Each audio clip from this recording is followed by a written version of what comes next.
गाबोननिफ्राय जों लोगो जागोन ना जाया आन्दलन सोमावसारनायाव जों दङ सब समाय दं जों सब समाय दं जागोन दा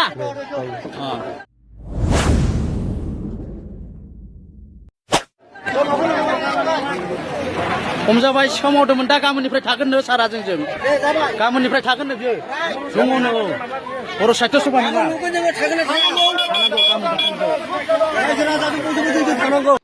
खुलुमबाय रायजोफोर आरोबाव फिथांखि ब्लग इउटुब चेनेलनिफ्राय रायजो राजा बयनिसिमबो गोजोननाय बावहरनाय जाबाय स' रायजोफोर दिनै आङो आरोबाव नोंसोरजों सावरायनो थाखाय माखासे भिडिअ लानानै फैबावनाय जाबाय रायजोफोर पर्बतजरा बासबारियाव जानायनि मेन जाहोनानो जाहैबाय नाम्बार 1 आवहाय बिपिएफ पार्टिया पर्बतजरा बासबारियावहाय कारखाना गायसननो नागिरनायावहाय बिथांमोना क्रेडिट लानो थाखाय सेस्था खालामदों बिथांमोना बेखौहाय पर्बतजरा बासबारिनि रायजो राजाफोरखौहाय दावराव दावसि खालामनानैहाय बे बासबारिनि कारखानाखौहाय गायसनहोनायनिफ्राय हेंथा होनायखौ जोङो नुनो मोनदों दा पर्बतजरा बासबारिनि रायजो राजाफोरा बिपिएफ पार्टिनि दैदेनगिरि माखासे मावथिफोरनि खोथाखौ मानो खोनासंदों नाम्बार 2 पइन्टआव रायजोफोर गिबि सार्भे खालामनायावहाय पर्बतजरा बासबारिनि रायजो राजाफोरनि हा हुआ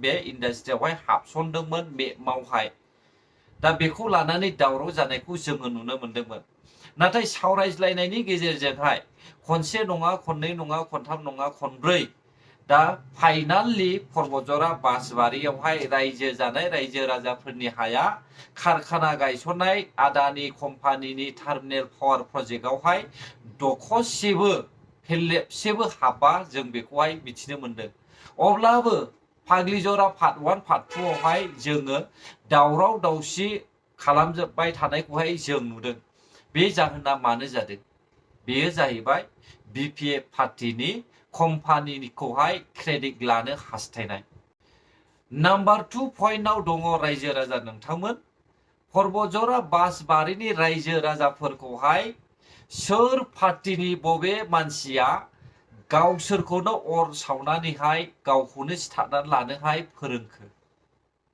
आरो बे अर सावनानै लानायखौहाय सोर खालामनो थाखाय बिथोन होखो आरो मानो थैयाखिसै आंनि साननाय मथेब्ला बे अर सावनानै लानो नागिरग्रा पेट्रल लुनानै लाग्रा आरो पेट्रल लुनानै होग्रा बेयो गासैबो नाटकसो बेयो मोनफा मोनफा बिपिएफ पार्टिनि थुनज्लायनाय बोसोन होनायसो बियो रायजो राजाखौ मानो बुथारनो नागिरदों गावबा गावनो दावराव देख्रेब प्रहलाद ब्रह्म मालती रानी नार्जारी आरो मुनमुन ब्रह्म नोंसोरो मानो गावबा गावनो पेट्रल लुनानै लामा लामा थाथेयाखै गावखौनो मानो पेट्रल लुनानै सावनानै लानो नागिराखै दिनै रायजो राजाफोरखौसो मानो बुथारनो नागिरदों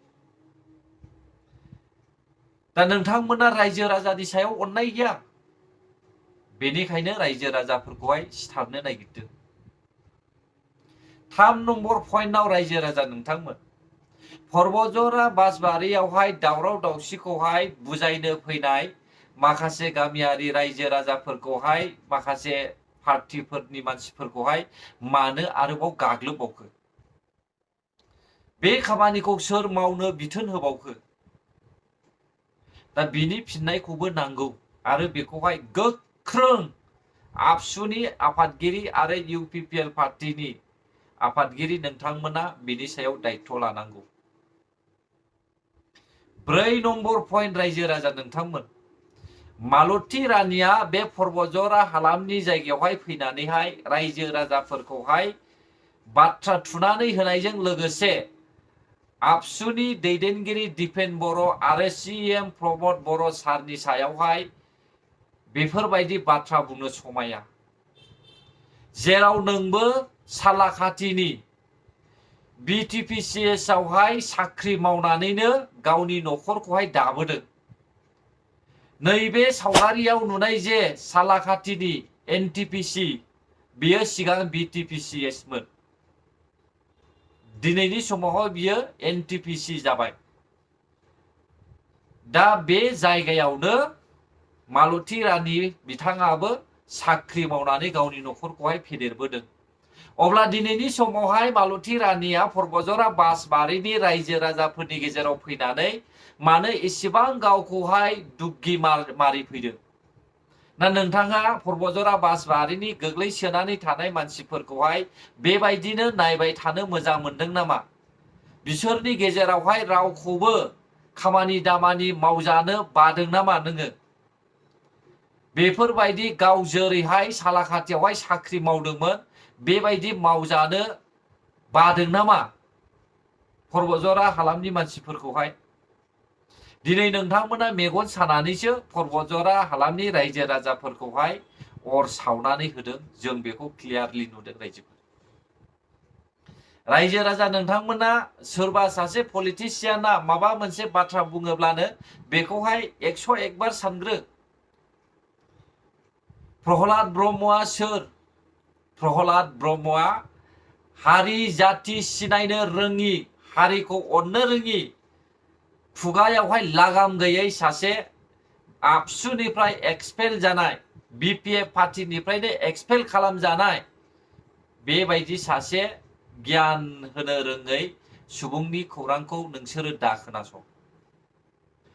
प्रहलाद ब्रह्म बायदिनि खुगायावहाय जेखौनो फैयो बेखौनो बियो बाथ्रा बुङो।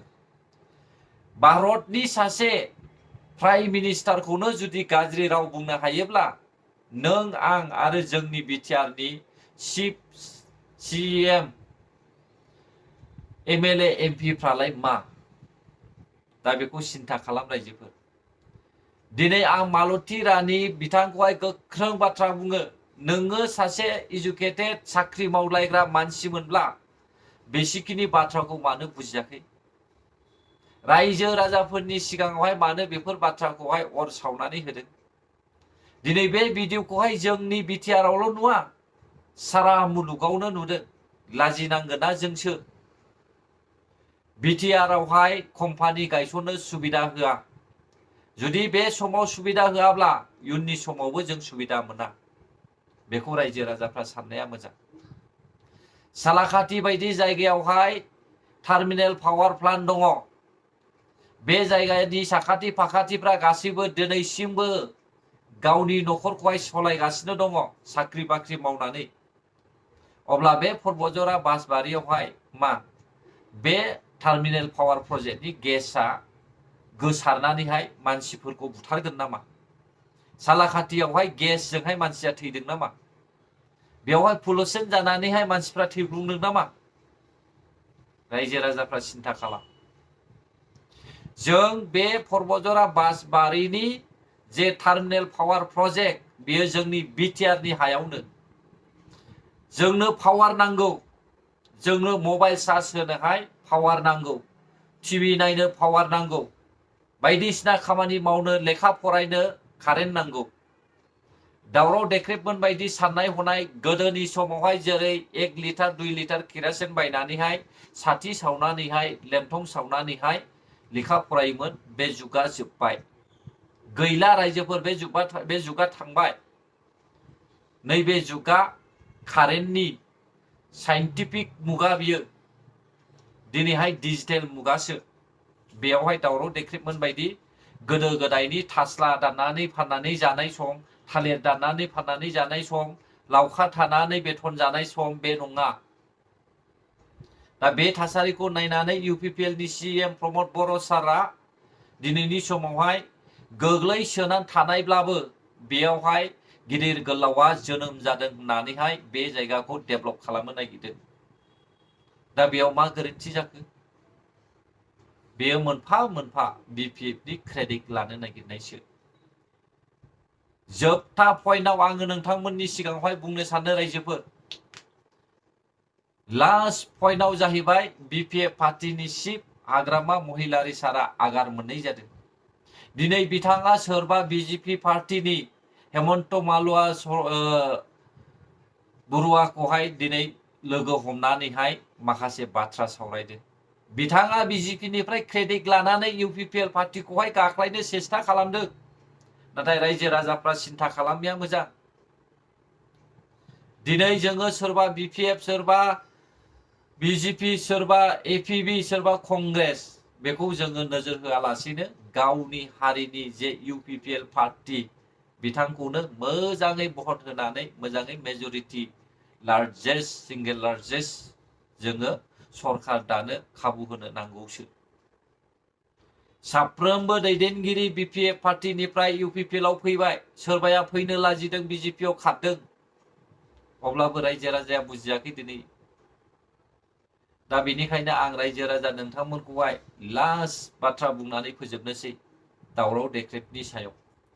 दावराव देख्रेब बिथाङा पर्बतजरा बासबारिनि जे टार्मिनेल पावार प्रजेक्ट बेखौहाय लाबोजानो बादों, BTR आवहाय डेभलप जाजानो बादों, BTR नि रायजो राजाफोरखौहाय खामानि मोनजानो बादों।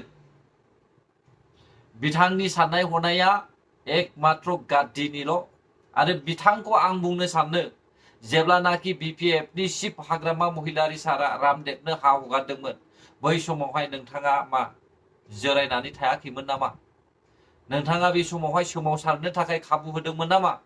नोंथाङा बै समावहाय दावराव खालामदोंमोन नामा? रायजो राजाफोरखौहाय इसिबां उपद्रब खालामनो सुबिदा होदोंमोन नामा? निश्चय होआखै।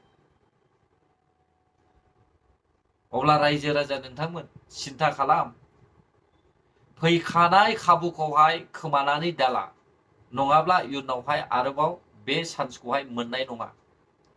जाय व्यक्तिया, जाय कम्पानिया सारा मुलुगावनो गोसारनानै दङ आरो सारा मुलुगावनो बिथाङा फोथांनानै दङ, दा बिसोरबायदि इनभेस्टमेन्ट खालामग्राखौ जोङो खाबु होआब्ला सोरबायदिखौ खाबु होनांगौ? आं सिदा खोथा बुङो, बे खाबुखौ खोमानानै दाला। बेल' नङा, बिनि उनाव आरोबाव बिसोरनो जोंनि BTR खौहाय जोंब्लाव माब्लाव खालामनायनि माखासे सुबिदा खालामनानै होगोन। अब्ला रायजोफोर, भिडिअ'आबो बेसेखिनियानोमोन। गोजोन्थों जायफ्रा भिडिअ'खौ जोबजासे नायबाय। बर' हारि जै जाथों, जै बर' हारिनि।